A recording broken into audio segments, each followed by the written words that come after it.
Quero abrir a minha empresa. Quais os custos e os trâmites que eu vou ter?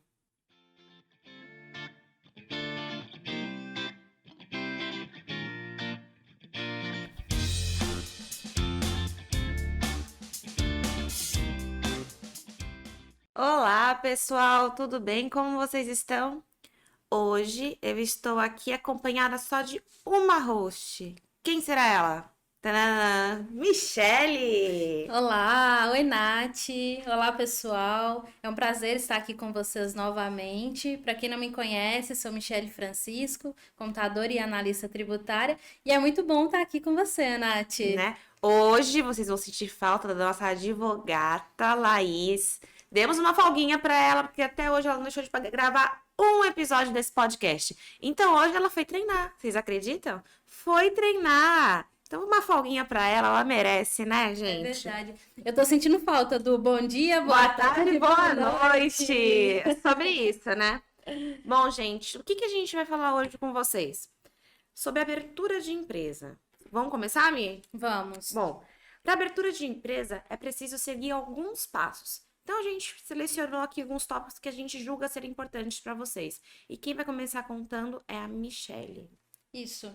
Como a Nath falou, a abertura de empresa tem muitas vertentes, muitas coisas a ser analisado. Então, nós tentamos compilar assim o máximo, colocando em 11 passos, né, Nath, para auxiliar vocês nesse processo.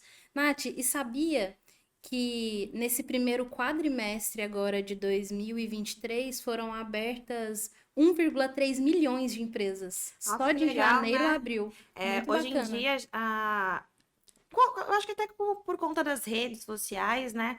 Todo mundo, todo mundo não, né? Uma boa parte da população em si teve aquela vontade, né? Aquele despertar de empreender. O que eu acho maravilhoso, porque é abrir a mente, ver novos horizontes. E para você, empreendedor, esse podcast aqui hoje, hein? Especialmente para vocês que estão começando.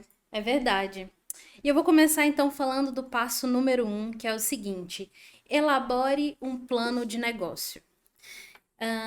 Criar um plano de negócio para você que tem o intuito de empreender é algo muito importante, porque você estrutura o seu processo já na fase inicial. E quando a gente fala em elaborar um plano de negócio, a gente pensa em algo macro.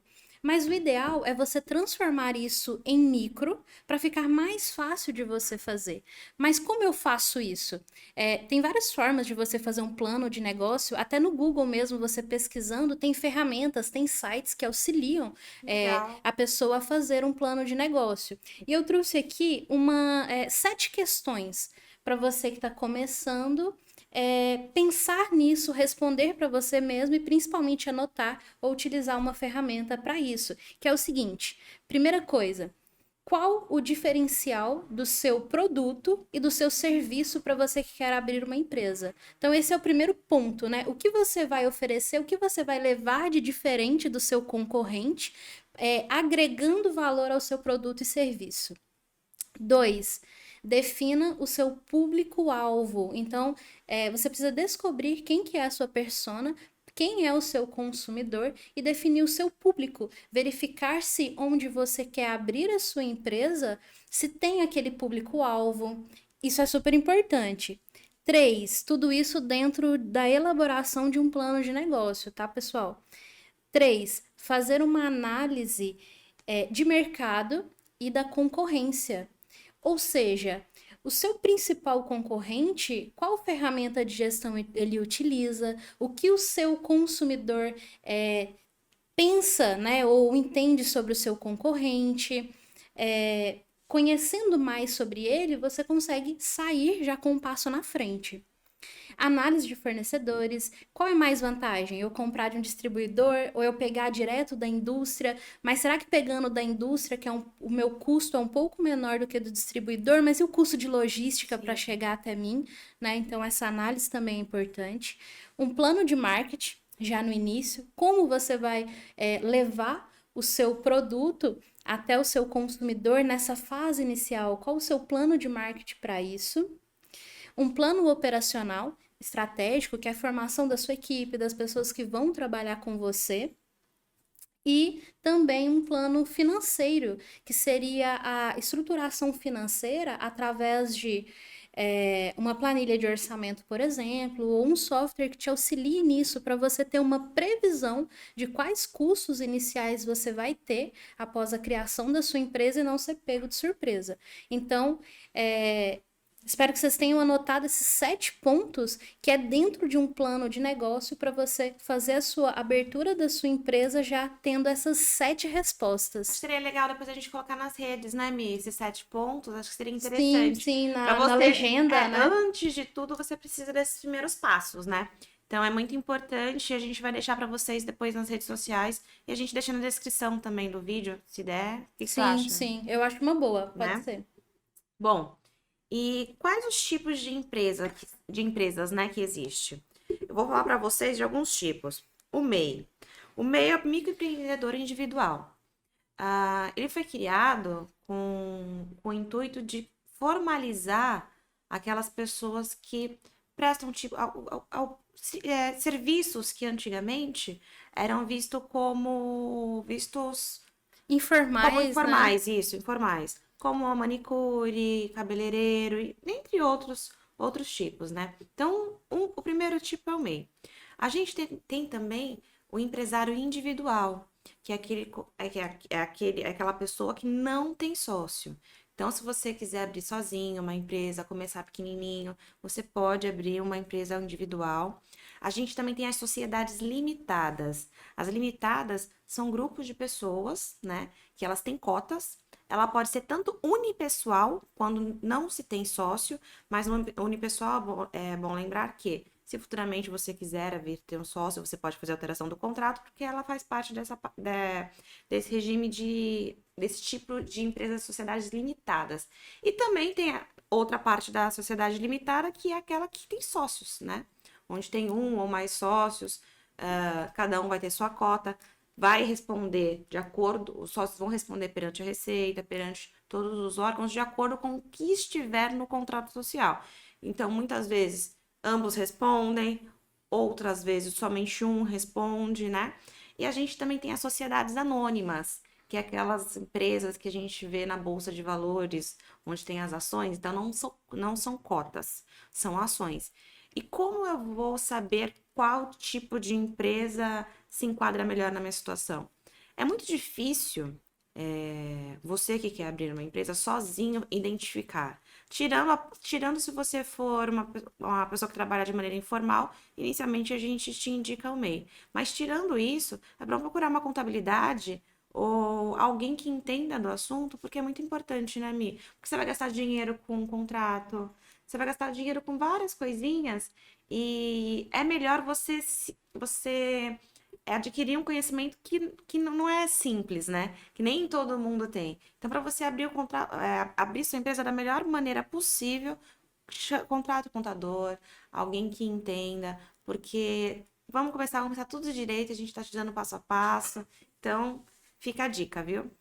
Sim, e importante, Nath, porque faz toda a diferença, né? Como você comentou, antes a gente tinha muito empresário individual, né? Mas Uhum. assim, se a empresa tem algum problema, o titular ele responde, né? Pelas Sim, aquelas pendências da empresa, porque é responsabilidade limitada. isso, Agora, a unipessoal e a limitada, ele responde até as cotas. Então, você isso. vê que já faz diferença já no tipo societário que ele vai E escolher. a unipessoal, ela existe há algum tempo, mas também não é algo tão antigo, não, né? Não, foi desde 2019.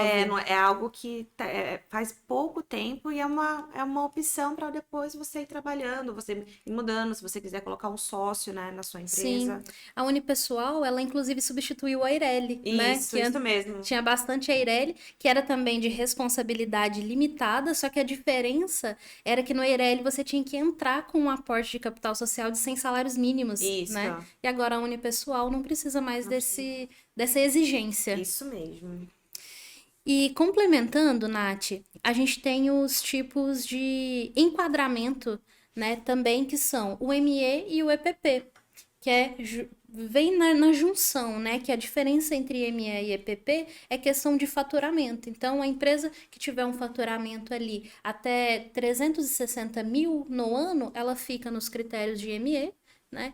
E depois de 360 mil até 4,8 milhões e 600, né? Até 4,8 milhões ao ano, ela fica ali na EPP. E depois ela, acima de 4 milhões e 800 ao ano, ela é de grande porte. Isso. Médio e grande porte.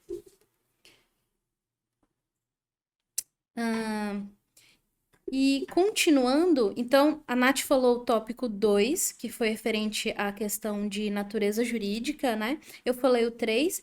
Então, vamos falar agora do tópico 4, que é referente às atividades. Então, as atividades é um outro ponto.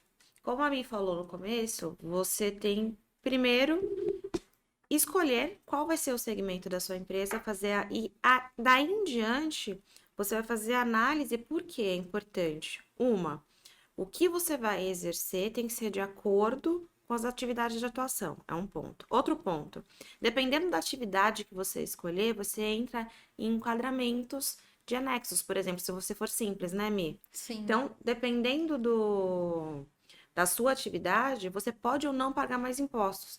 E o que acontece? Dá para a gente fazer uma jogada nesse trâmite de repente, não colocar como principal ou auxiliar você na hora de escolher quais vão ser as atividades de atuação, para que você diminua os seus impostos. Então, novamente, a importância do contador, porque não basta só, não, eu quero isso, mas de repente você pode fazer a mesma coisa com uma outra atividade, isso é importante, né, Mi? Que na relação de impostos isso muda muito, tanto na parte fiscal quanto na parte trabalhista. Sim, porque algumas têm CPRB, né? Algumas Tem atividades.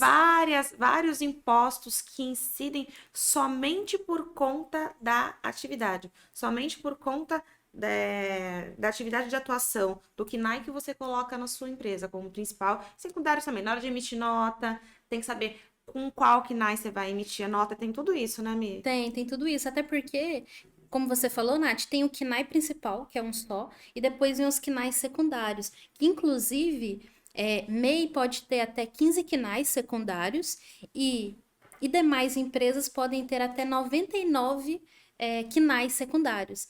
E o que a Nath falou é importante, porque às vezes a empresa segue o principal. Então, ela faz algumas atividades, exemplo de prestação de serviço, e segue na nota o KNAI principal. Só que talvez o serviço executado é um KNAI secundário que teria uma tributação menor. Justamente. Então, tem que se atentar também às atividades, que são os KNAIs.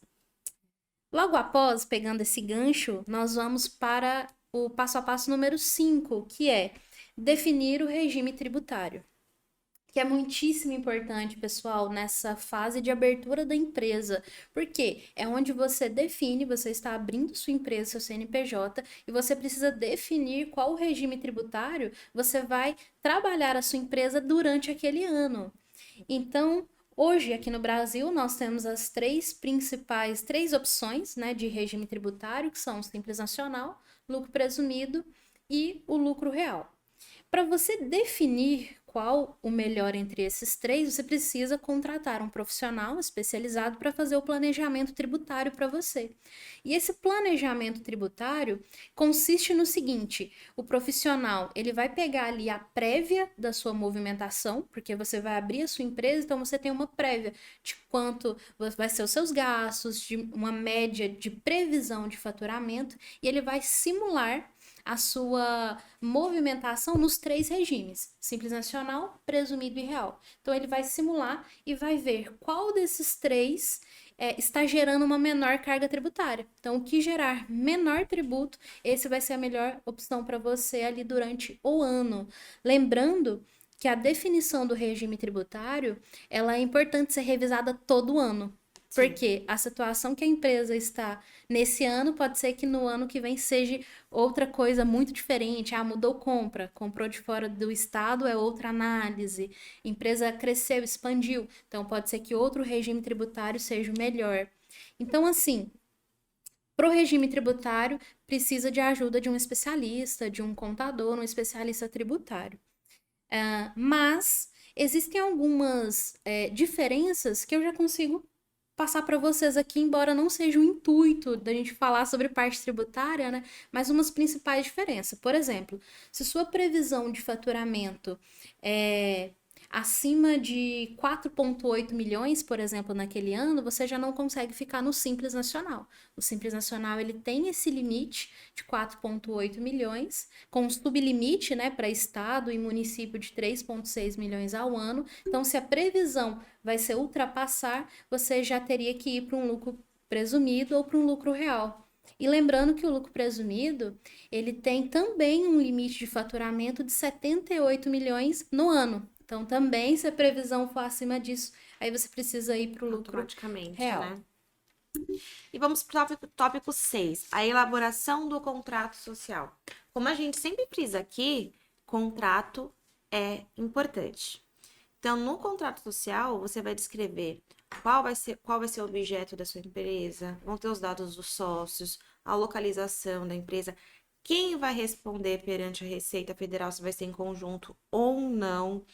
E no contrato também, os sócios, ou os sócios, né? Porque a gente tá falando de contrato, eles podem estipular algumas regras, o que fazer. Então, é muito importante na elaboração do seu contrato ter um contador ou até mesmo um advogado, né? Porque advogado para contrato, a Laís não tá aqui hoje, né, gente, para falar. Fazendo falta.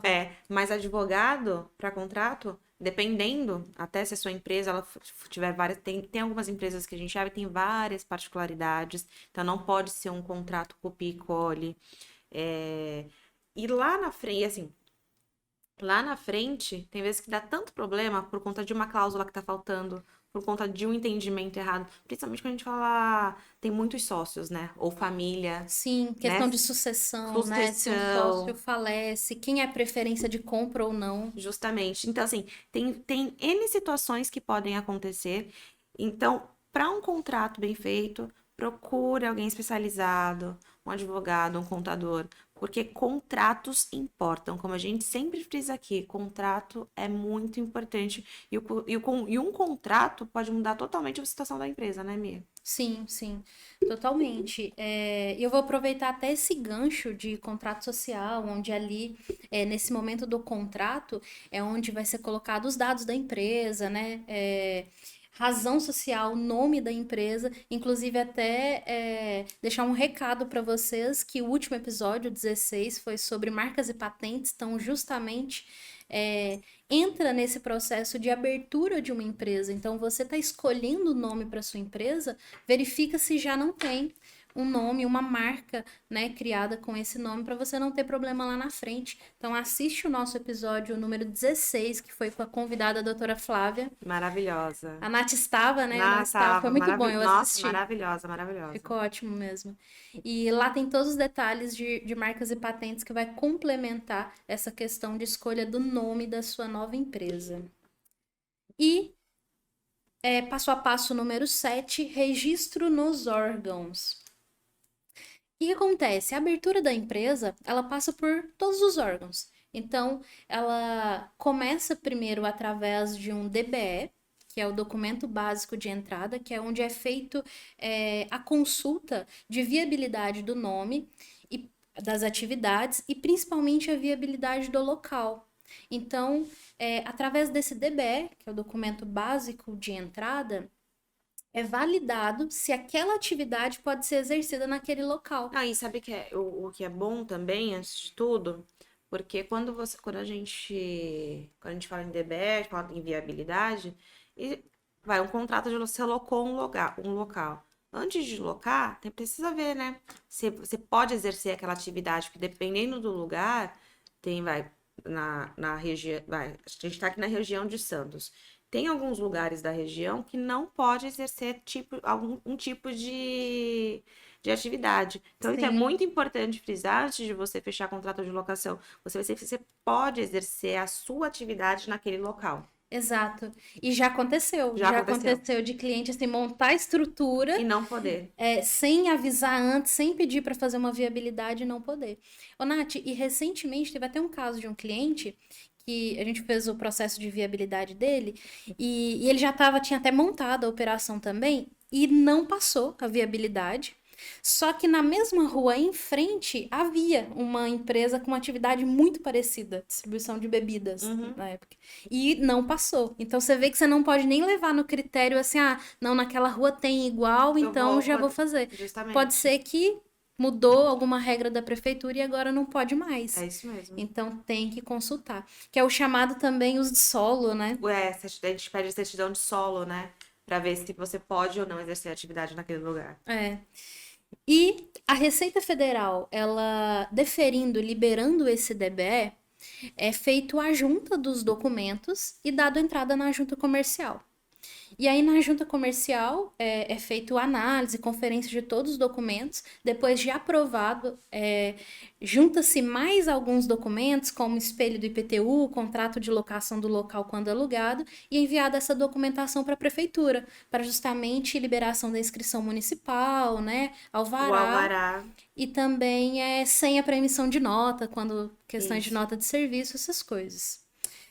E em questão de valor, é difícil falar para vocês um valor específico, porque esses valores eles mudam de acordo com a região. Sim. Então, a junta comercial, cada junta tem suas taxas, a prefeitura, cada prefeitura tem suas taxas, mas para vocês não ficarem assim no escuro, uma média mais ou menos, por exemplo, pegando Santos, São Paulo, claro que depende muito também do escritório que você vai escolher para fazer sua abertura, mas vamos colocar aí numa média de gasto para vocês se provisionarem de 900 a 1.400 mais ou menos esse custo de abertura.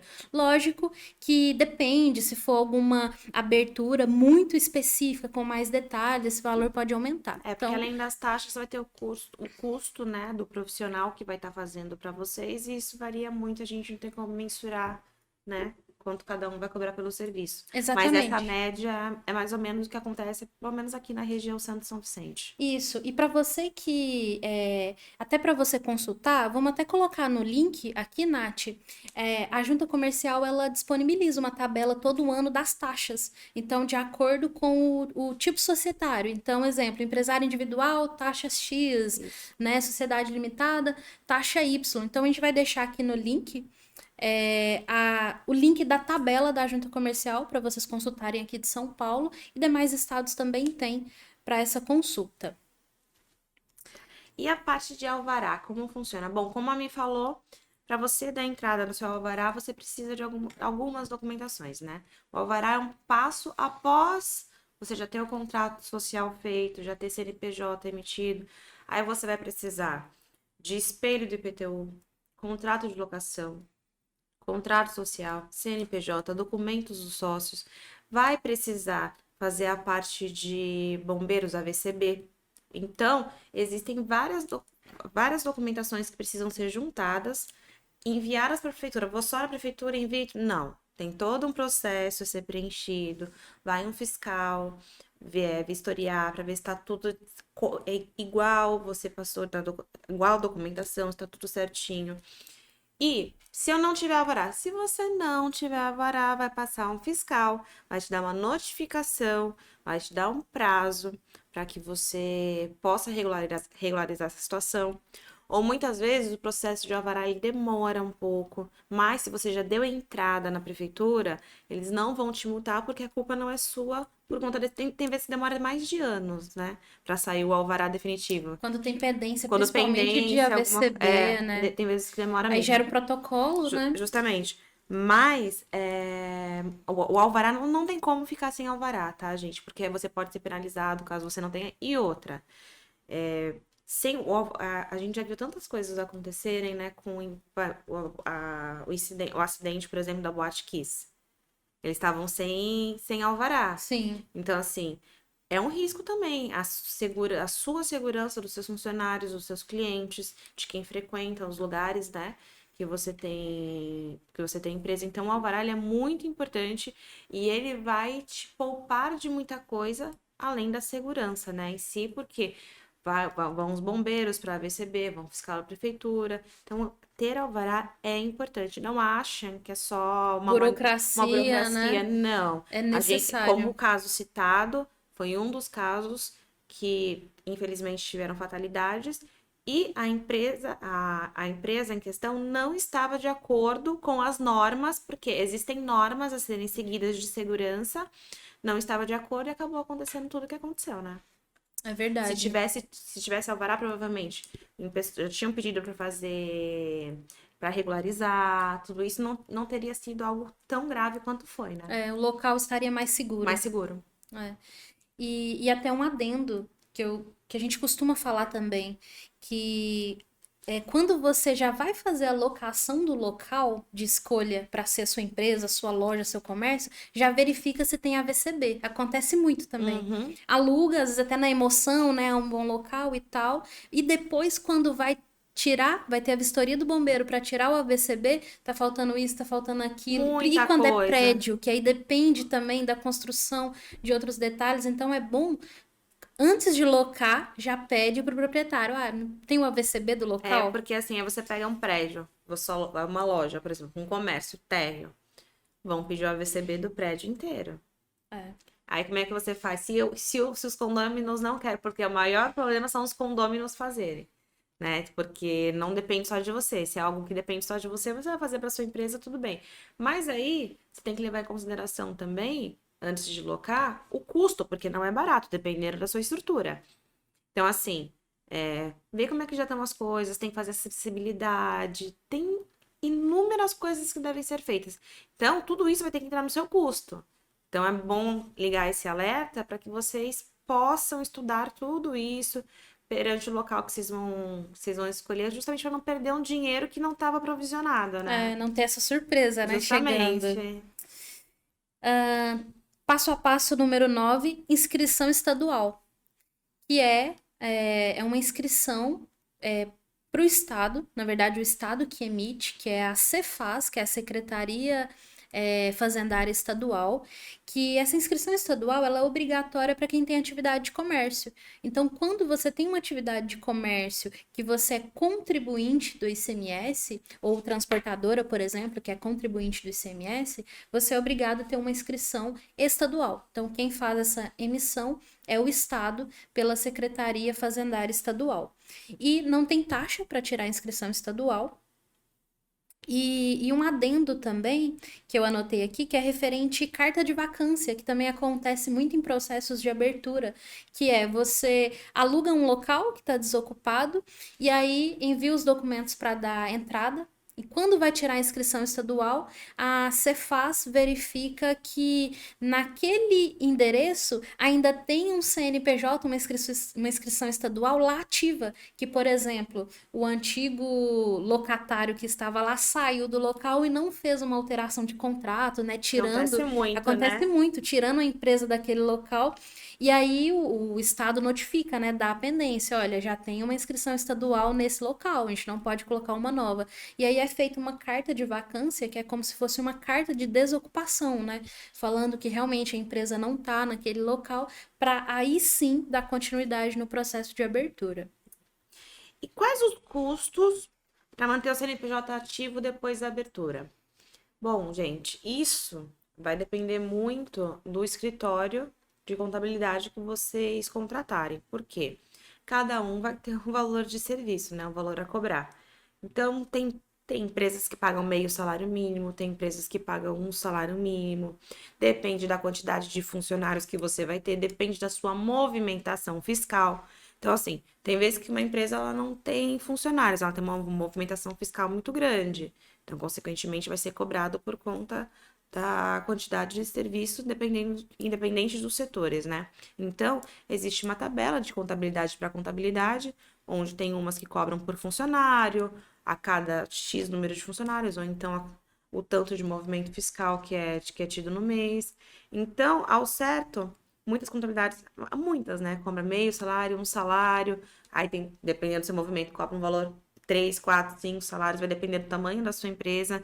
Então, isso varia bastante. Então, antes, né, de fechar com qualquer prestador de serviço na área contábil, faça um orçamento, porque os valores realmente variam muito de escritório para escritório. Porque também depende da estrutura do escritório, um escritório pequeno, um escritório Sim. grande, aí tem todos os custos de um e de outro. Então, dá uma pesquisada antes, né? E não só também levar em consideração o valor, levar em consideração também a qualidade do serviço, porque não adianta Exato. você pagar barato e depois pagar caro lá na frente por não ter escolhido um serviço de qualidade. E hoje em dia não tem para onde fugir. Se o contador falar que vai te cobrar mais barato para dar um jeitinho, já desconfia, porque isso não existe mais. Não tem como mais você fazer desse jeito, né, Mi? Senão vira um barato que sai Sai caro, muito né? caro, muito caro. Verifica os serviços que estão sendo ofertados, né? Por Justamente. aquele valor. E, inclusive, contrato de prestação de serviço, de contabilidade também, Onde né? eles colocam as responsabilidades deles, né? Sim. E aproveitando, Nath, também, você se atentar aos demais custos também para provisionar aí na sua planilha financeira, né, para abertura de empresa, como, por exemplo, INSS sobre Prolabore, né, para a pessoa manter ali um recolhimento. Você vai empreender, né, saiu de CLT, por exemplo, onde tinha um recolhimento do INSS para aposentadoria. Então, você precisa continuar recolhendo esse INSS para aposentadoria, então já coloca na previsão aí esse custo de INSS sobre o Prolabore, que vai ser o seu rendimento mensal da O empresa. seu prolabore é o salário do sócio, né? É aquele valor que o sócio que trabalha, que efetivamente está trabalhando, retira da empresa. Que é diferente de distribuição de lucro, onde todos os sócios têm lucro. Se tiver lucro, né? Tomara que Espero que tenha. sim, né? Espero que tenha. Mas prolabore é para aquele sócio que efetivamente trabalha na empresa. Exato. E o percentual de 11%, né, para o 11%. INSS. E dependendo do valor, também tem incidência de imposto de renda. Exato. E a distribuição de lucro, quando houver, aí já é isenta de imposto de renda. Isso. Colocar também aí como custo para manutenção a taxa de licença. Então, após emitido o alvará, após liberado a inscrição municipal, vai ser gerada uma taxa de licença de funcionamento todo ano, que pode ser parcelado em 12 vezes. Então, você já considera no seu custo. Também não dá para passar uma média, porque o valor é por metragem do local. É muito difícil quando a gente fala de taxas, né? Porque tirando a taxa de licença e o Prolabore, se você tiver folha, você vai ter outras despesas para manter em aberto, dependendo da sua atividade. Você vai ter, por exemplo, se você for um profissional, você tem que pagar a categoria também para estar exercendo aquela profissão. Então, Um certificado, né? existem inúmeras taxas que você vai pagar. E isso também, como a Mi falou, vai variar muito de atividade para atividade, né, Mi? Sim, sim. Como, por exemplo, certificado digital também, para considerar no custo, né? Hoje tem que ter o certificado digital, que é uma assinatura digital ali da PJ, que tem validade alguns 3 anos, outros 1 ano, então tem que considerar esse custo, né, Então, para assim, renovação. existem muitos custos. Então, se planeje muito bem antes de abrir a empresa, justamente para que você não seja pego de De surpresa. surpresa. É muito importante aquilo que a Mi falou no começo, a estruturação, o planejamento, porque não é só chegar e abrir. Existem além de várias informações que você vai ter que passar, você vai ter que cumprir muitas exigências, você vai ter que pagar muitas taxas, você tem os impostos, enfim, você tem diversas coisinhas que de pouquinho em pouquinho pode fazer você crescer ou quebrar, né? E isso não é para te desanimar. Não, não é Ao para desanimar, contrário, é muito é para você se precaver, já justamente. provisionar e, detalhe, encaixar na sua precificação. O detalhe desses custos, desses gastos, é você embutir na Que é um precificação. outro que a gente já falou aqui, precificou errado. Exatamente, temos um episódio, inclusive, sobre É, precificação. Foi com a doutora Tuane, que foi isso. maravilhoso. Tá lá no nosso canal do YouTube. Aproveitando, né, Aproveitando de Nath? falar, mas eu não falei no começo, Nossa, é mesmo. Estamos na gente. dica número 10 e não Não falamos. falou. Você já ativou o sininho, já deixou seu like aqui? Mi, não deixaram. Não deixaram, E aí? gente. A gente tá colocando aqui um conteúdo bacana. Se você tá gostando, deixe seu like e se inscreve no canal. Porque assim, Nath, o pessoal está assistindo. É mini bronca agora. O pessoal está assistindo e não está se inscrevendo Não no adianta canal. nada ter visualização, vocês se inscreverem. E também seguir a gente nas redes sociais. A gente traz vários conteúdos legais, né, Mi, nas Sim, redes. sim. Nossa, tem muita coisa bacana. A gente faz caixinha de Tem os perguntas. cortes. Sim, tem muita coisa bacana, gente. Então, se inscreve no nosso canal, nos sigam nas redes sociais. E você também que está nos ouvindo nas plataformas de áudio, vai lá pro YouTube e nos siga. E vamos para ah, A a 11. 11. Ah, e um detalhe importante também, só complementando aqui o 10, para não se esquecerem de considerar no custo o imposto que você vai ter sobre a nota fiscal, que casa inclusive com a parte de definir o regime tributário.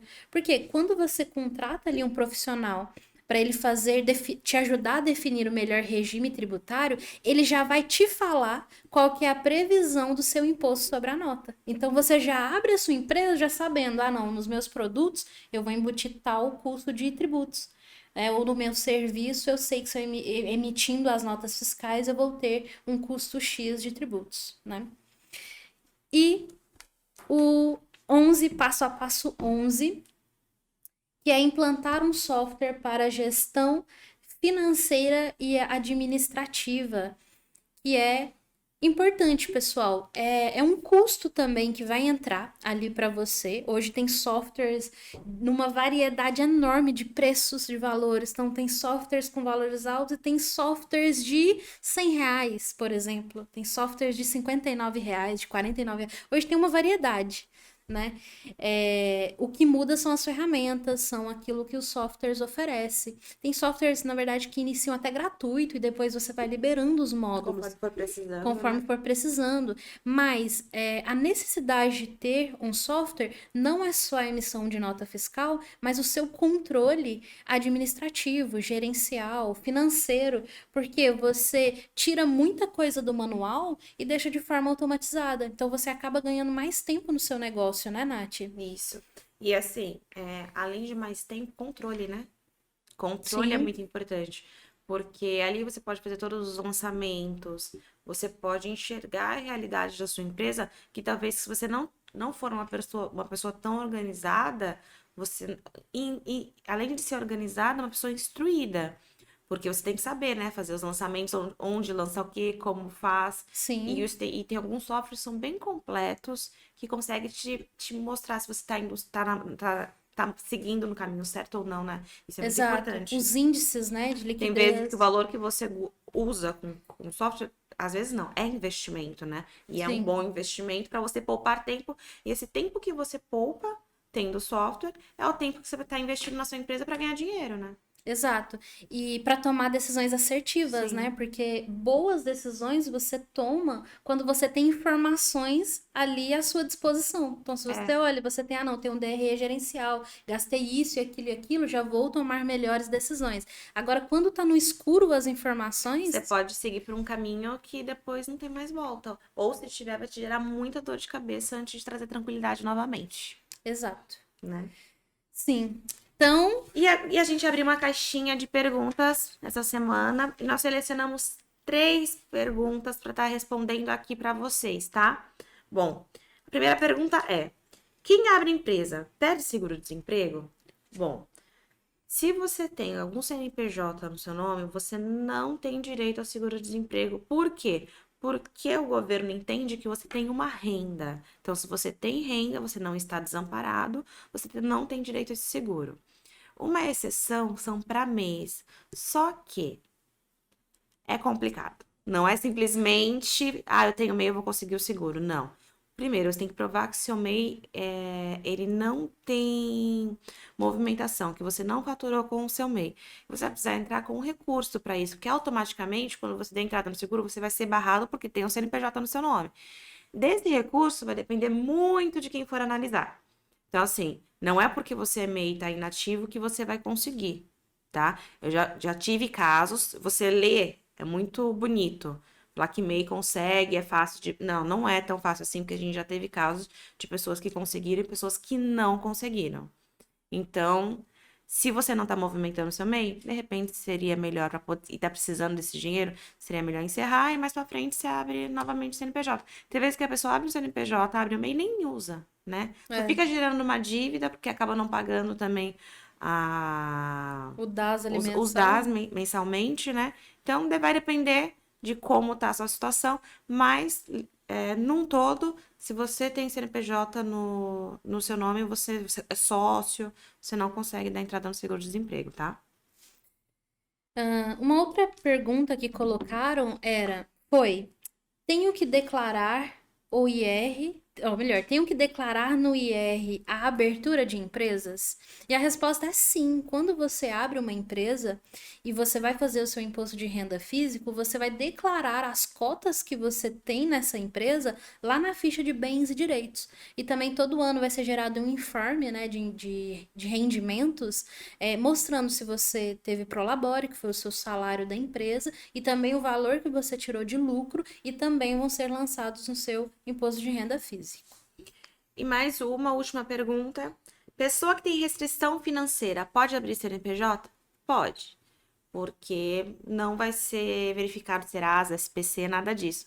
Porém, o ruim de você ter restrições no seu CPF é que se você precisar de crédito no CNPJ, você vai ser barrado. Por quê? O banco entende que você é um sócio, entende não, tem certeza que você é um sócio, mas se você tem restrições e não conseguiu honrar, dificilmente você vai conseguir crédito, você vai conseguir financiamentos, enfim, tudo que as instituições financeiras elas têm, né, para dar de incentivo às empresas, inclusive programas governamentais, mesmo que liberados, para todas as empresas, passa por uma análise de crédito. Então, o banco não vai liberar dinheiro sem uma análise de crédito. Então, por isso que é importante você estar com o CPF em dia, sem nenhuma restrição, porque se tiver, vai ser mais difícil, né? Aí você acaba que você vai ter que trabalhar mais com capital próprio Capital mesmo próprio, do que justamente. buscar aí capital de Como eu disse, terceiros. não te impede, mas dependendo de como você vai levar a sua empresa, no que você pretende, pode ser que complique um pouquinho. Então Sim. foi isso, né, Miss? Sim. Espero que vocês tenham gostado desse episódio. A doutora Laís fez muita falta, mas em breve ela estará de volta aqui com a gente. Sem treininho, hein, Laís? Foi o último dia hoje, viu? É verdade. Um abraço, pessoal, e se tiver dúvidas, deixa aqui nos comentários. Tchau, Tchau, gente. tchau.